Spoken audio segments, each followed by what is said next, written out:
कोई ऐसी बात नहीं। वो कह रहे गृह मंत्री का जवाब नहीं बनता है, जो कोई भी संसद की सुरक्षा का मामला वो संसद स्पीकर के विशेष अधिकार में आता है। हुजूर मुझे ये बताइए, पुलिस किसके हाथ में है? वो सारी होम मिनिस्ट्री के नीचे है। तो क्या हो जाता अगर वो 5 मिनट आते और कहते जनाब ये हो गया है, हम इस पर कार्रवाई कर रहे हैं, और क्या कहना है? तो प्रोटेस्ट कब तक चलता रहेगा? जब तक वहाँ मुझे मेरी जानकारी में नहीं है, इसलिए मैं टिप्पणी नहीं करूंगा। लेकिन भारतीय जनता पार्टी किस मुंह से लोकसभा को मंदिर कहेगी? यहाँ जनता से चुनकर के लोग आते हैं अपनी बात कहने के लिए। सहमति असहमति हो सकती है, अपनी बात रख सकते हैं। यहाँ तमाम पुरानी बिल्डिंग में मनुस्मृति की चीजें रखी हैं कि यहाँ हमें अधिकार है कि हम अब सही बात करें।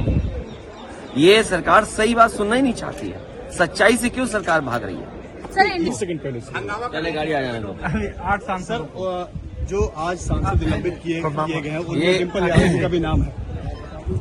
ये 49 सांसद। बीजेपी से ये पूछना चाहिए कि बीजेपी लोकतंत्र का मंदिर बोलती है।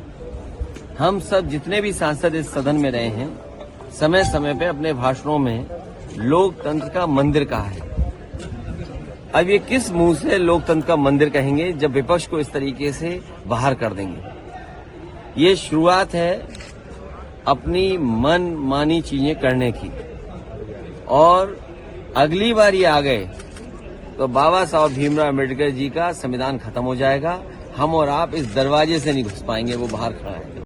देखिए, बड़ी विडंबना है कि एक भाजपा सांसद जिसके बतौर मेहमान, जिसके हस्ताक्षर से विजिटर पास बनाकर 2 आरोपी सदन के भीतर आते हैं और सदन पे हमला करते हैं, वो भाजपा सांसद आज भी बतौर सांसद सदन में बैठ रहे हैं। उनकी सदस्यता पर कोई आंच नहीं आई, लेकिन सरकार से इस सुरक्षा चूक पर सवाल करने वाले और उस भाजपा सांसद की भूमिका को लेकर खास तौर पे सवाल करने वाले विपक्ष के 92 सांसदों को निलंबित कर दिया गया है। वो बीजेपी सांसद सस्पेंड नहीं हुए जिनके बतौर मेहमान 2 आरोपी आए, लेकिन 92 सांसद जो उस भाजपा सांसद से और भाजपा सरकार से जवाब मांग रहे हैं, उनको सस्पेंड कर दिया गया है। मुझे ये कहने में बिल्कुल भी संदेह नहीं है, गुरेज नहीं है कि ये सांसद सस्पेंड नहीं हुए, डेमोक्रेसी सस्पेंड हुई है। आज लगभग 40 से ज्यादा एमपी सस्पेंड हुए हैं, और कल भी लगभग राज्यसभा और लोकसभा को मिला के 80 से ज्यादा एमपी सस्पेंड हुए हैं। ये बहुत ही दुर्भाग्यपूर्ण है एक डेमोक्रेसी सेटअप के लिए। जो वातावरण अब हम देख रहे हैं, जहां हम अपनी बात नहीं रख पा रहे हैं संसद में, तो मैं समझती हूँ कि यह total failure of the government है। अगर गवर्नमेंट ने इतने सारे एमपीज को सस्पेंड किया है, it is ultimately the failure of the government. Ma'am, आज क्या वजह रही, क्या हुआ था आज? वी जस्ट वांटेड कि होम मिनिस्टर साहब आए और जो 13 दिसंबर को जो घटना हुई है उस पर बात करें और सांसदों की बात सुने। That was the only issue, and we are also wanting कि जो 13 हमारे एमपी सस्पेंड हुए हैं तो उनको रिवोक किया जाए उनका suspension. This was all the issue. मेरे पास तो कोई शब्द नहीं है। क्या सोच के ये नया संसद बनाया, ये इसको लोकतंत्र का कब्रिस्तान बनाना है। जो पार्टी खुद कहती थी, जेटली जी, सुषमा जी खुद कहते थे कि disruption is a part of dissent. अब जब कुछ चीज की चर्चा करना चाहते हैं और सुनवाई नहीं कर रही है सत्ता पक्ष, तो फिर शोर मचाने के अलावा हल क्या है? अब आपने सारे विपक्ष को निकाल के बाहर फेंक दिया। जिस एमपी के कर के पासेज मिले थे, उस एमपी के खिलाफ कोई कार्रवाई नहीं हुई, और ये एक क्या नया एक रूल सेट का एक नया मुकाम सेट किया जा रहा है कि इस नई पार्लियामेंट में सिर्फ नींद की गोली खा के आ जाओ सुबह, क्योंकि मुंह नहीं खोलना है, कान आंख कुछ नहीं खोलना, सवाल कुछ नहीं पूछना है। विपक्ष का काम क्या है? सवाल पूछना। अब सवाल पूछेंगे तो बाहर फेंक दिए जाएंगे। मैं तो हैरान हूँ ये लोग।